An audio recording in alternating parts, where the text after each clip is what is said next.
In this video, we will understand what Kubernetes is, why it was created, and how it solves real production problems.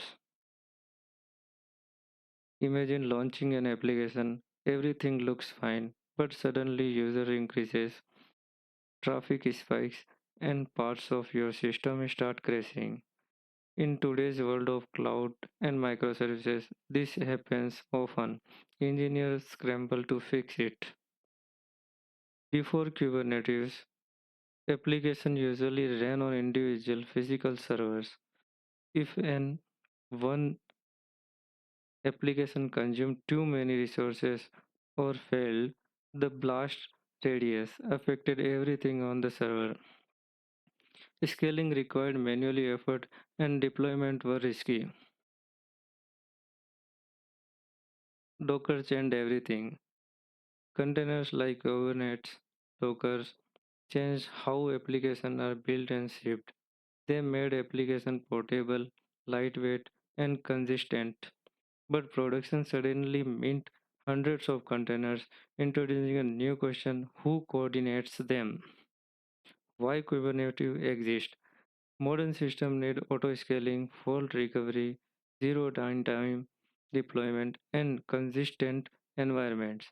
Manual management by an individual is no longer practical for these requirements. Teams needed an automated system that could deploy, monitor, scale, and recover applications. Microservice reality. When applications move to microservices, you might have many services like login, payments, and notification is running in its own container. The number of containers rapidly increases and manual management stops scaling. This growing complexity created the need for Kubernetes. What is Kubernetes? Kubernetes, also called K8, is an open source platform for containerized applications. Think of a production container manager. It ensures your applications are deployed, scaling, running, and healthy automatically.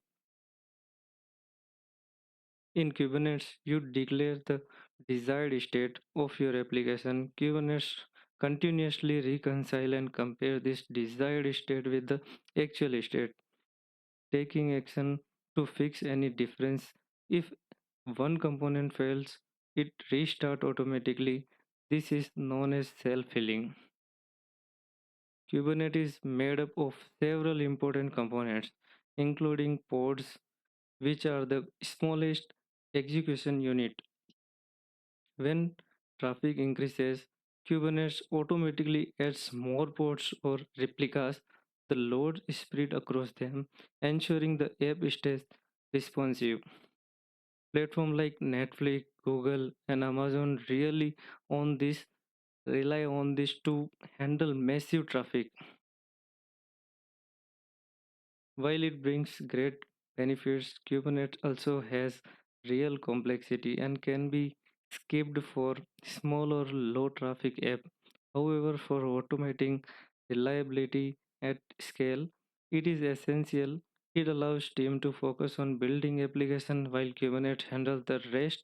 Your next step are to learn Kubernetes, Docker, Basic, and practice on a cluster.